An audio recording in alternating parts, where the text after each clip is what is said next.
Hello everyone. So we are back with another lesson of geography, that is agriculture. Okay. Uh, just a minute.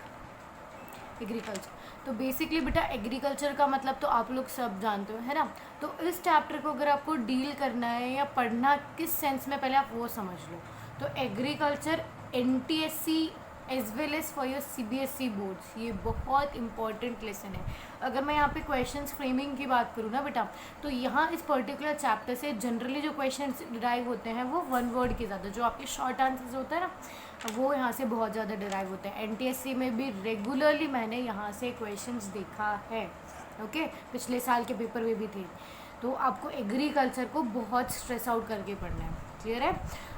CBSE में और जिस भी तरह के question जैसे भी फ्रेम होते जाएंगे वो हम आगे चैप्टर में टॉपिक्स भी हम उसको भी समझते जाएंगे। Okay, so let's begin our class. आज थोड़ी फार्मिंग करने वाले हम लोग। तो स्टार्टिंग ऑफ द लेसन। अब एग्रीकल्चर का मतलब क्या होता है बेटा, आप ये समझो। एग्रीकल्चर की डेफिनेशन याद करनी है आपको यहाँ पे। तो एग्रीकल्चर जो वर्ड है ना, वो लैटिन वर्ड से डिराइव हुआ है और दो वर्ड्स का मिक्सचर है ये। ओके, कॉम्बिनेशन है ये। तो जो एग्रीकल्चर, सी एग्री का मतलब तो क्या होता है, लैंड, एंड कल्चर का मतलब होता है कल्टीवेशन। तो अगर आप इसको कंबाइन करके पढ़ते हो तो agriculture means cultivation of land. Agriculture means cultivation of land and rearing of animals. ठीक है, बहुत बेसिक सी चीज़ थी, आपने बहुत पहले भी पढ़ चुके हो आप लोग। It is a primary activity. याद है नाइन्थ क्लास के आप लोगों ने फर्स्ट लेसन ही पढ़े थे, प्राइमरी, सेकेंडरी और टर्शरी एक्टिविटीज़ जब आप लोगों ने डिस्कस की थी, तो उसमें भी ये चीज़ें बहुत क्लियर हुई थी। एग्रीकल्चर, हम प्राइमरी सेक्टर का दूसरा नाम भी क्या बोलते हैं, एग्रीकल्चरल सेक्टर, है ना। ये सारी चीज़ें कुछ ऐसे पॉइंट्स हैं, इनको हमेशा याद रखा करो। ओके, तो अब हमारे लिए बेटा एग्रीकल्चर। अब मैं स्टार्टिंग ऑफ द ईयर में जोग्राफी जो जितनी भी हमारी क्लासेस हो रही है उससे अगर मैं बात करूँ, हम लोगों ने रिसोर्स एंड डेवलपमेंट की बात करी, लैंड रिसोर्स की बात करी, वाटर रिसोर्स की बात करी। तो हम जितने भी एस्पेक्ट्स पढ़ रहे हैं ना, वो हमारे लिए बहुत ज़्यादा क्रूशियल है। ठीक है, अब एग्रीकल्चर भी हमारे लिए बहुत ज़्यादा क्रूशियल है, बहुत ज़्यादा इंपॉर्टेंट है।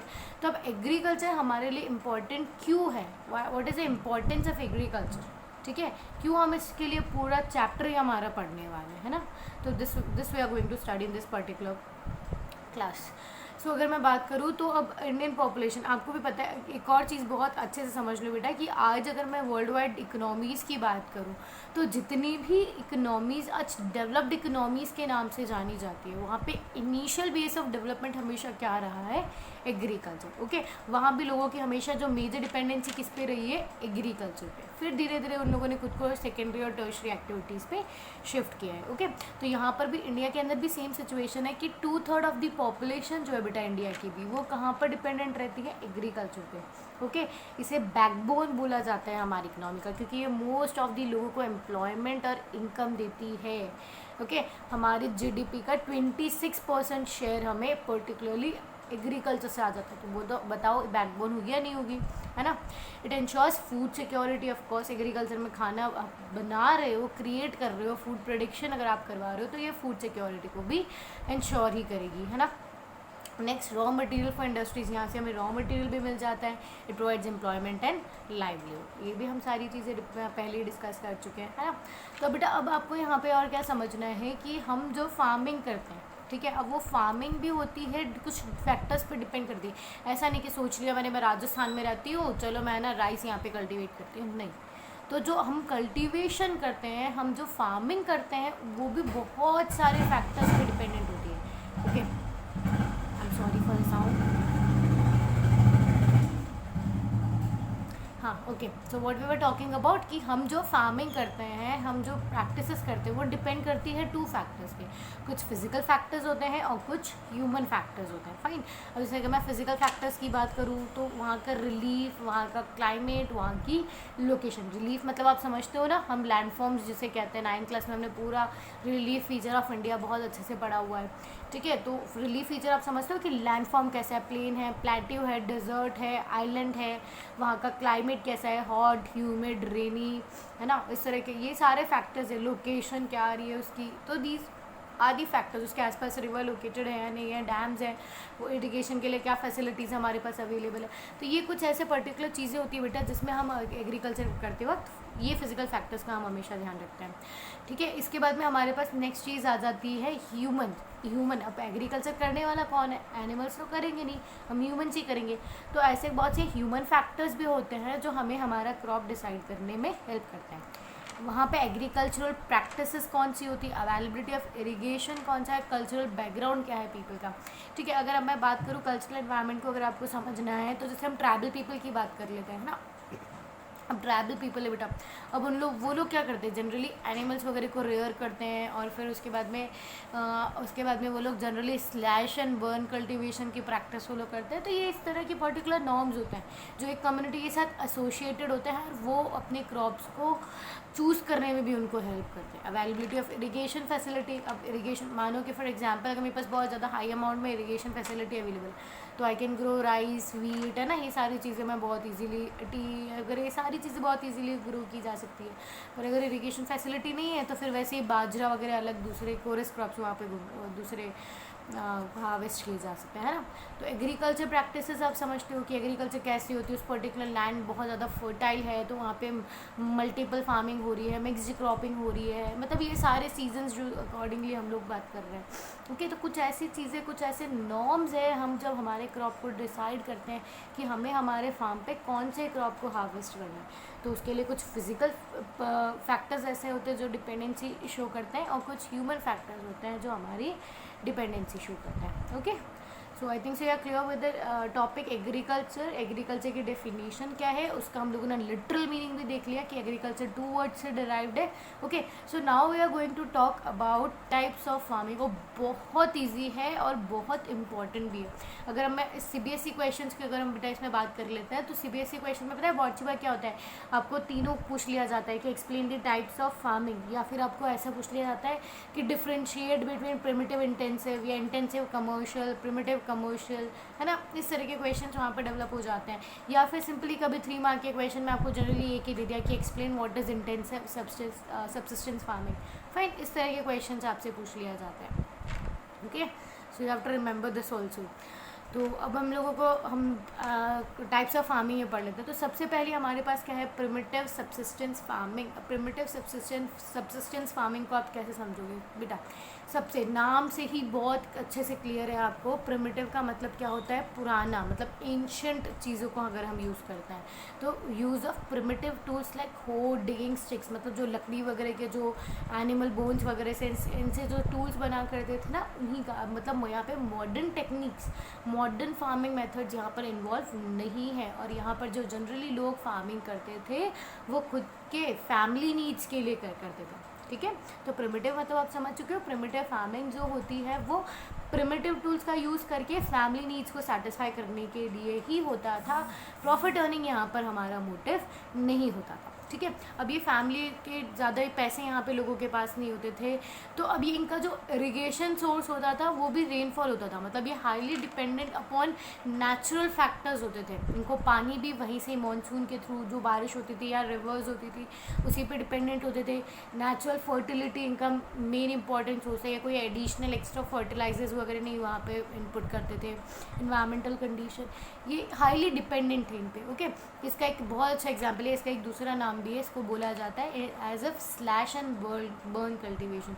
स्लैश एंड बर्न कल्टीवेशन आपको पता है ना, एक पीस ऑफ लैंड होती है, पहले वहाँ पे मतलब ट्रीज़ को कट डाउन करके फिर वहाँ पे जो रिमेनिंग जो भी उनका एक्सटेंट होता है उसको जला करके उस ऐश में वहाँ पे कल्टीवेशन किया जाता है ना, तो उसको स्लैश एंड बर्न भी कहते हैं। पहले स्लैशिंग कर दिया फिर बर्निंग करके उसी ऐश में कल्टीवेशन कर दो।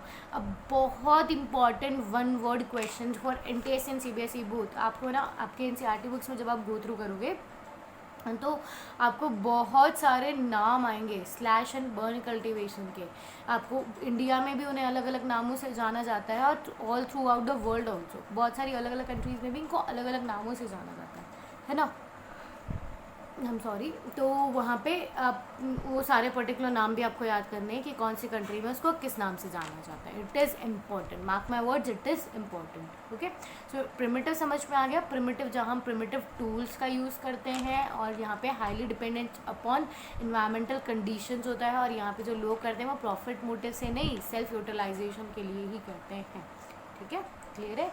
इंटेंसिव सब्सिस्टेंस फार्मिंग, अब सी सिमिलर थिंग है, इसमें ज़्यादा डिफरेंस नहीं है. यहाँ भी जो लोग हैं वो सेल्फ नीड्स के लिए करते हैं. बस थोड़ा सा आपको यहाँ पे क्या ध्यान रखना है कि अब देखो इंटेंसिव मतलब यहाँ पर हम लोग है ना बिल्कुल लाइक कोई भी एडिशनल फर्टिलाइजर्स या कोई भी मॉडर्न टेक्निक्स वगैरह का हम यूज़ नहीं करते थे. ठीक है, अब यहाँ थोड़ा सा डेवलप है. ठीक है, अब पर आप इस चीज़ को कैसे समझोगे बेटा, पहले इस चीज़ को समझो. इंटेंसिव सब्सिस्टेंस फार्मिंग जो है वो इंडिया में तो जनरली नॉर्दर्न रीजन्स के अंदर होती है. आपने जो states of Punjab, UP, Haryana ये सब सुना है ना. ठीक है, इन स्टेट्स में इंटेंसिव सब्सिस्टेंस फार्मिंग की जाती है. अब आप इसको कैसे समझोगे, ये उन एरियाज़ में की जाती है जहाँ पर हाई पॉपुलेशन होती है. अब आप समझो कि एक पीस ऑफ लैंड है, जस्ट अ मिनट. ओके, यहाँ पर हमारे पास just a piece of land है. ठीक है, अब यहाँ पर अगर मैं प्रिमिटिव कर रही थी तो वो क्या मैक्सिमम इसके लिए मेरे को मानो कि 5 फैमिलीज़ को सर्व करना था. ठीक है, यहाँ पे केवल 5 फैमिलीज़ को सर्व कर रहा था. तो ठीक है, मैंने कर ली, मुझे कोई प्रॉब्लम नहीं हुई. पर अगर मैं इंटेंसिव फार्मिंग की अगर मैं यहाँ पे बात करूँगी तो यहाँ पे 15 to 20 पीपल की यहाँ पे डिपेंडेंसी हो जाएगी. समझ में आ रहा है. इंटेंसिव मतलब क्या है, स्ट्रेस है यहाँ पे, लोड है यहाँ पे. इस पर्टिकुलर पीस ऑफ लैंड से अब मुझे क्या चाहिए, ज़्यादा कल्टीवेशन चाहिए. ठीक है, एक्सेस मुझे जो मतलब अमाउंट ऑफ कल्टीवेशन, मानो कि जब मैं प्रिमिटिव कर रही थी तो मैंने यहाँ से आउटपुट क्या लिया, 5 kgs ऑफ राइस ले लिया. ठीक है, पर अब जब मैं इंटेंसिव करूँगी तो सिमिलरली मुझे एक्स्ट्रा चाहिएगा कि इसी पीस ऑफ लैंड से मैं कैसे अपना कल्टीवेशन बहुत ज़्यादा क्रिएट कर सकूँ. ओके, ये इंटेंसिव होती है. समझ में आ गया कि एक पर्टिकुलर पीस ऑफ लैंड की जो आपको हम उसमें बोलते हैं ना कि हमें उसमें जो काम है वो उससे वर्कलोड जो है वो यहाँ पे ज़्यादा प्रेशराइज्ड होता है, क्योंकि यहाँ पे हाई पॉपुलेशन होती है तो लोगों के नीड के लिए हमें खाना भी ज़्यादा चाहिए, है ना. तो ये टेंस फार्मिंग होती है. तो अब ये लेबर इंटेंसिव होती है. ठीक है, यहाँ पे बहुत ज़्यादा, अब पॉपुलेशन ज़्यादा है, लेबर सरप्लस है, तो लेबर इंटेंसिव फार्मिंग होगी. ठीक है, high dosage of chemical fertilisers. अब हमें यहाँ से उसी पर्टिकुलर पीस ऑफ लैंड से हमें ज़्यादा प्रोडक्टिविटी चाहिए. तो अब आपको ज़्यादा प्रोडक्टिविटी चाहिए तो आपको क्या करना पड़ेगा, एडिशनल चीज़ें डालनी पड़ेगी ना. तो that is in the form of high doses of chemicals and fertilisers. Clear. Irrigation methods are used. Irrigation of course मतलब यहाँ डिपेंडेंसी नहीं होती है कि हम केवल मानसून पर डिपेंडेंट रहेंगे. आसपास जो रिवर्स होती हैं उन पर कैनाल्स, डैम्स और एक्स्ट्रा इरीगेशनल मेथड जो वहाँ पे डेवलप कर लिए जाते हैं और फिर वहाँ से सारा यूज़ लिया जाता है. Excess pressure on agriculture land, I have already told you बेटा, इसको वापस से समझ लो, इसमें कोई कंफ्यूज होने की ज़रूरत नहीं है. हमारे पास एक पीस ऑफ लैंड है. ठीक है, अगर उसमें बिना प्रेशर के 5 जनों के लिए खाना बन सकता है, उगाया जा सकता है, तब तो वो क्या हो जाएगी, प्रिमिटिव, है ना. पर अगर वहीं पर जो हम इंटेंसिव की बात करते हैं तो इंटेंसिव जनरली उन एरियाज़ में होती है जहाँ पर हाई पॉपुलेशन होता है. ओके, तो अब इस पीस ऑफ लैंड के लिए मेरे पास अब कितना ज़्यादा पॉपुलेशन है कि मुझे मानो कि 15 से 20 या फिर 20 से 30 पीपल की यहाँ पे उनके लिए मुझे खाना बनाना है. ओके, तो अब सेम पीस ऑफ लैंड पे जहाँ 5 का कल्टीवेशन हो रहा था वहाँ पे 15 से 20 लोगों का कल्टीवेशन करना पड़ेगा. तो आप इंटेंसिटी समझ रहे हो कि यहाँ पे जो लैंड है उसकी इंटेंसिटी, उस पर प्रेशर बढ़ गया है. अब प्रेशर बढ़ गया है, आपको कल्टीवेशन, आपको प्रोडक्शन जो है वो ज़्यादा चाहिए. अब प्रोडक्शन ज़्यादा चाहिए तो आपको क्या करना पड़ेगा, इसको एडिशनल फैसिलिटीज़ देनी पड़ेगी in the form of irrigation, in the form of fertilisers, labour भी आपको यहाँ पे ज़्यादा चाहिएगा. ओके, तो ये सारे पॉइंट्स आप यहाँ पे समझा सकते हो. I am clear with both the things. अब लास्ट वाला तो आपको बहुत ईजी है, that is commercial farming. Okay, just a minute. तो अब हम कमर्शियल फार्मिंग की बात कर रहे थे. तो अब कमर्शियल फार्मिंग बेटा आपको नाम से ही समझ में आ रहा है कि ये जो पर्टिकुलर फॉर्म ऑफ फार्मिंग जो हम कर रहे हैं ना, ये हम लोग किसके लिए कर रहे हैं, बिजनेस एंटिटी के लिए, बिजनेस के लिए कर रहे हैं. हम लोगों का मेन मोटिव है यहाँ पे प्रॉफिट अर्न करना. ओके, तो अब यहाँ पे higher dose of modern inputs. अब आपको उसी पीस ऑफ लैंड पे बहुत ज़्यादा एक्स्ट्रा सरप्लस चाहिए ताकि आप बहुत ज़्यादा प्रॉफिट्स अर्न कर सको. तो आप यहाँ पे क्या करोगे, high dosage of modern inputs लगा दोगे. ठीक है, interference of agriculture and industries. Agriculture and industry का आपस में इंटरफेरेंस होता है क्योंकि एग्रीकल्चर का जितना भी प्रोड्यूस यहाँ पे आएगा वो डायरेक्टली कहाँ चला जाएगा, इंडस्ट्रीज़ में, इन the form of raw material. Okay, अब यहाँ पे इसका एग्जाम्पल है, जैसे हम लोगों ने वहाँ पे स्लैश एंड बर्न पढ़ा था, इसका एग्जाम्पल यहाँ पे आएगा प्लांटेशन फार्मिंग. अब प्लांटेशन फार्मिंग का मतलब क्या होता है कि एक पीस ऑफ लैंड पे ठीक है, एक सिंगल पीस ऑफ लैंड पे, एक large land piece of land पे एक सिंगल क्रॉप को उगाया जाता है। जैसे फॉर एग्जांपल मानो कि आपने टी की प्लांटेशन कर लिया, कॉफ़ी का प्लांटेशन कर लिया, रबर का प्लांटेशन कर लिया, अब उस बहुत बड़े पीस ऑफ लैंड पे केवल एक ही क्रॉप उगाया जाएगा। Okay, plantation farming refers to growing of large number of crops on a single piece of land for commercial purpose, and what important that you need to add here is commercial purpose, और इसका motive क्या होता है, commercial purpose। Fine, ये भी आप बहुत अच्छे से समझ चुके हो। तो अभी तक आपने कुछ ज़्यादा हैवी नहीं पढ़ा है, आपने अभी तक केवल एग्रीकल्चर की डेफिनेशन पढ़ी है और टाइप्स ऑफ फार्मिंग पढ़ा है, प्रिमिटिव, इंटेंसिव एंड कमर्शियल। ठीक है, ये चीज़ आपको क्लियर है। अब हम लोग क्रॉपिंग पैटर्न, अब हम लोगों ने जैसे बात की थी ना कि क्रॉपिंग के लिए डिपेंडेंस भी होता है, जब हम लोग फार्मिंग करते हैं तो हम चूज़ भी करते हैं कि हमें क्या ग्रो करना है। ठीक है, उसका एक और बहुत इंपॉर्टेंट फैक्टर होता है इनका सीज़न। ठीक है, क्लाइमेटिक सीज़न। तो अब वो क्रॉपिंग पैटर्न से हमें पता चलेगा कि क्रॉपिंग पैटर्न क्या है, खरीफ, रबी एंड जायद। ठीक है, ये 3 सीजन क्रॉपिंग पैटर्न्स है हमारे पास, और इसमें भी डिफ्रेंसिएशन पूछ लिया जाता है, या फिर पता है बहुत सी बार कैसे क्वेश्चंस आ जाते हैं। जैसे फॉर एग्जांपल आप लोगों को मैं पढ़ा दूंगी कि rice is an example of kharif, तब आपको ऑप्शन ही दे दिया जाता है which of the following, okay 4 option देते हैं, which of the following is an example of kharif crop, rabi crop, what is the season of kharif crop और राबी क्रॉप इज़ जायद। ठीक है, एग्जाम्पल्स वगैरह इस तरह से इनसे क्वेश्चन आपको क्रिएट होने वाला है। ओके, अब टेबुलर फॉर्म में इजीली बहुत अच्छे से समझ में आ जाएगा। अगर मैं खरीफ की बात करूँ तो इसका सोइंग सीज़न क्या है, ऑनसेट ऑफ मॉनसून है, मतलब जैसे आप स्कूल रीस्टार्ट हो जाता है ना आपका, ठीक है, तब खरीफ है, मतलब गेट इन समथिंग बिट एक ट्रिक क्रिएट कर लो आप यहाँ पे। ठीक है, ताकि आपको इन तीनों में कभी भी, इसमें तो चलो फिर भी नहीं होते हैं, इसमें ज़्यादा आपको कन्फ्यूजन नहीं होता है, पर इन दोनों में लाइक मैं भी जब 10th स्टैंडर्ड में थी तो मैं भी खुद काफ़ी बहुत ज़्यादा कन्फ्यूज हो जाती थी। तो आप कुछ ऐसे ट्रिक्स क्रिएट कर लो। ओके, तो ऐसा आप लोग मुझसे बहुत ज़्यादा स्मार्ट हो, तो आई नो आप लोग तो क्रिएट कर ही लोगे। सो सोइंग सीज़न का आप यहाँ पे सोइंग पीरियड को कैसे ध्यान करोगे, जो खरीफ है विथ मॉनसून आ जाता है, ऑनसेट ऑफ मॉनसून आ जाता है, जून जुलाई में आ जाता है। ठीक है, इसको हार्वेस्ट किया जाता है सितंबर अक्टूबर तक, और इसके एग्जाम्पल्स आपको याद करने, मेज़, बाजरा, राइस, हम लोग अभी आगे एक एक क्रॉप को और डिटेल में पर्टिकुलर पढ़ने भी वाले हैं। और इरिगेशन यहाँ पर जो होता है वो आपको पता है मॉनसून के साथ ही हार्वेस्ट किया जाता है, तो यहाँ पे डिपेंडेंसी भी किस पे होगी, मॉनसून पे होगी। क्लियर? ठीक है, अब हम लोग रबी की बात करें तो अभी आपको जेन्युइन सी चीज़ दिख रही है, सितंबर अक्टूबर तक हार्वेस्ट हो रहा है, फिर उसके बाद में हम लोग क्या लगा देंगे, अक्टूबर नवंबर में हम लोग क्या लगा देंगे, रबी लगा देंगे। ठीक है, क्लियर हो गया। फिर उसके बाद में हम लोग इसको हार्वेस्ट कब करेंगे, मार्च टू अप्रैल में हम इसको हार्वेस्ट कर लेंगे। ठीक है, इसके एग्जाम्पल्स, और फिर अब इसका डिपेंडेंस क्या आ जाएगा, मॉनसून। ऑफकोर्स अब ये आफ्टर मॉनसून लगता है, पर बहुत से ऐसे एरियाज हैं ना, आप लोगों ने आपका कौन सा चैप्टर था, क्लाइमेट चैप्टर था 9th स्टैंडर्ड का, उसमें भी आप लोगों ने बहुत अच्छे से पढ़ा है कि मॉनसून जो है वो कैसे अनइवन वे में हमारे इंडिया में चलता रहता है, कभी कहाँ पे आता है, कभी कौन सा, मतलब पूरा वो जो चेंज पड़ी थी ना हम लोगों ने साइक्लोनिक डिस्टर्बेंस वगैरह की, पूरा वेस्टर्न विंड्स की, याद है आप लोगों को, आई नो। तो वो मानसून और कैनाल स्पेस का इंटरडिपेंडेंस होता है, इसको ज़्यादा ड्रैग नहीं करते हम लोग। ठीक है, अब आप एक चीज़ देखो, यहाँ पर इसकी हार्वेस्टिंग हो गई सितंबर टू अक्टूबर में, यहाँ इसकी हार्वेस्टिंग हो गई मार्च टू अप्रैल में। ओके, चलो यहाँ तो सितंबर अक्टूबर में हार्वेस्टिंग हुई, वापस राबी को प्लांट कर दिया।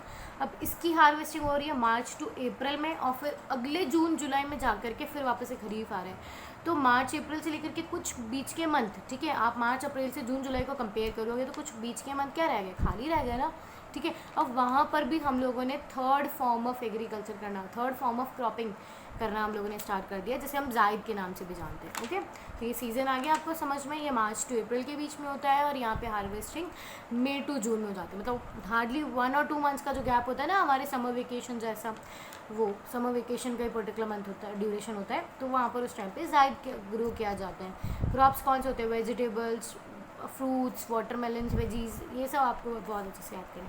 अब यहाँ पर सोर्स ऑफ इरिगेशन क्या होता है, समर आ रहा है, देखो तो समर में पानी तो ऑफकोर्स आप इंडिया में रहते हैं, स्पेशली हम राजस्थान में रहते हैं, है ना, तो आपको ये ध्यान रखना है कि पानी की हमेशा समर्स के अंदर शॉर्टेज रहती है। ठीक है, तो अब यहाँ पे इसीलिए वाटर का सोर्स क्या हो जाएगा, private source of irrigation, wells, tanks etcetera. Okay, ये चीज़ बहुत अच्छे से समझ में आ गई होगी। खरीफ आपको, खरीफ जून जुलाई में आपको आप सो करते हो, फिर उसमें आप उसको सितंबर टू अक्टूबर में उसको काट लेते हो, हार्वेस्ट कर लेते हो। उसी सितंबर अक्टूबर में आप फिर राबी को ग्रो करते हो और उसे मार्च अप्रैल के अंदर हार्वेस्ट कर लेते हो। फिर वहीं से मार्च अप्रैल के अंदर हम जायद को ग्रो कर देते हैं और उसे हम लोग मई जून के अंदर हार्वेस्ट कर लेते हो। तो ये इस तरह से आप चेन याद कर लेना, ये क्रॉप्स बहुत इंपॉर्टेंट है, पे अटेंशन। ओके, अब बेटा फ्यू क्रॉप्स लाइक अमन, बोरो, कुछ ऐसे भी क्रॉप, चलो ये तो हम लोगों ने ऐसे क्रॉप्स की बात करी कि इनको उगने में नियरली 4-5 मंथ्स 6 मंथ्स हार्डली ये सब टाइम ही लगा, ठीक है। पर कुछ ऐसे क्रॉप्स भी होते हैं जिनको उगने के लिए, ग्रो करने के लिए हमें थ्रू आउट द ईयर उनके पे काम करना पड़ता है, ठीक है। मतलब पूरे साल भर हम केवल एक ही क्रॉप उगा सकते हैं, ग्रो कर सकते हैं। तो ऐसे कौन से क्रॉप्स होते हैं? Sugar cane is a very good example, aman, boro, ठीक है, इनको पैडी भी बोला जाता है। ओके, वो सब आप आगे आगे एक जब हम पर्टिकुलर क्रॉप्स को डील करेंगे तो वो हम और अच्छे से समझ लेंगे। तो यहाँ तक का आपको समझ में आ गया है ना? Now it's time to revise, that's it for today's class. So अभी हम लोगों ने कुछ ज़्यादा बेसिक, इतना हार्ड फास्ट नहीं पढ़ा है। हम लोगों ने केवल डेफिनेशन ऑफ एग्रीकल्चर पढ़ा है, टाइप्स ऑफ फार्मिंग पढ़ा है, subsistence, intensive and primitive, sorry it was subsistence, primitive subsistence farming, intensive subsistence farming and commercial farming, है ना। तो ये तीनों चीज़ें हम लोगों ने पढ़ी। फिर उसके बाद में हम लोगों ने क्रॉपिंग पैटर्न्स पढ़े थे, खरीफ, रबी एंड जायद वाला, ठीक है। तो ये आपको बहुत अच्छे से क्लियर होगा। Thank you.